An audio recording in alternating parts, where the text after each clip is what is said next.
What up, is Dane here.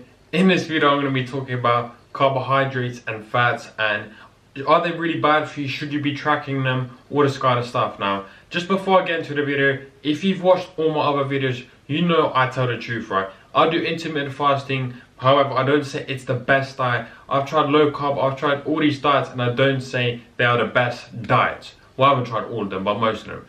And the reason being is because there are no best diet. Let me explain it, and please watch this video till the end. I know you've got ADD, attention disorder, probably like most of us have these days, and you want to click off, but let's just get into the video.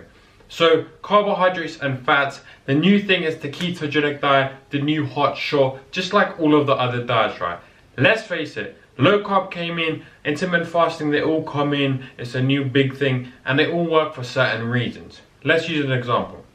Intermittent fasting works because you only consume more calories later in the day, meaning you can't eat as much in that 6-hour window compared to a 12-hour window. So that's why that works.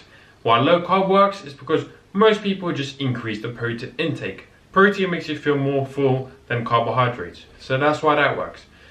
I could go on and on and on, so I don't want to bore you too much. But basically, if we look at these studies, right, here's one study of the energy expenditure of 32 studies. This is called a meta-analysis, basically way more than one study, a number of studies put together in one graph, giving you good information.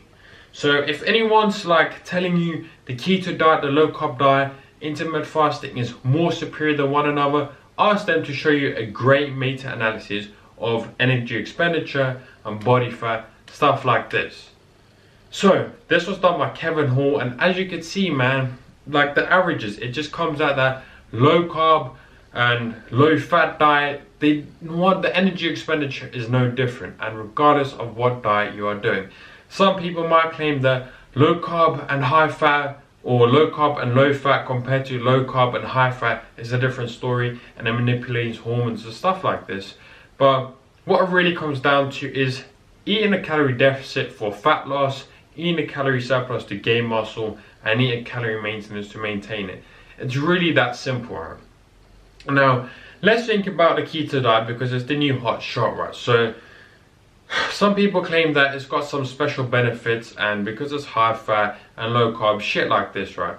Well, let's take an example like this. So let's say you eat, your maintenance calories is 2,500, right?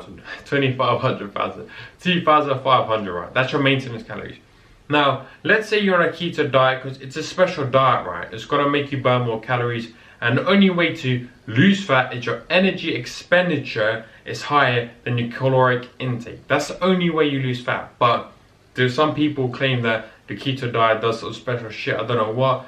So let's say 2,500 calories, that's your maintenance. Now, I guarantee you eat in a 2,700 calories, you eat that every single day, and you do the keto diet, you will not lose fat because you need to be in a calorie deficit. You see what I'm saying? It is about the calories in versus the calories out. Calorie deficit equals fat loss, calorie surplus equals gain muscle mass.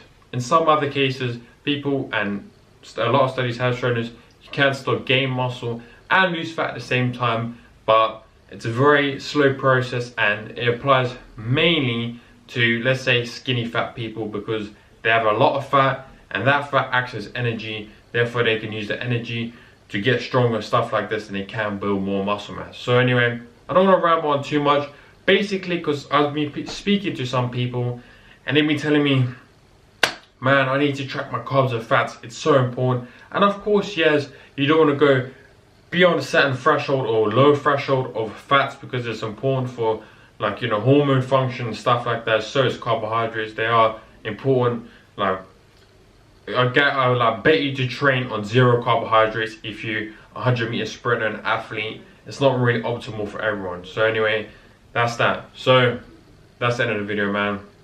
Energy expenditure, body fat, it doesn't matter. Just do what works for you. My voice is even going. Whew.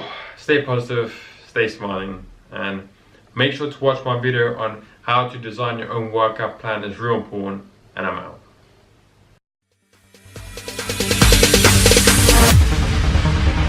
No, there ain't no stopping us.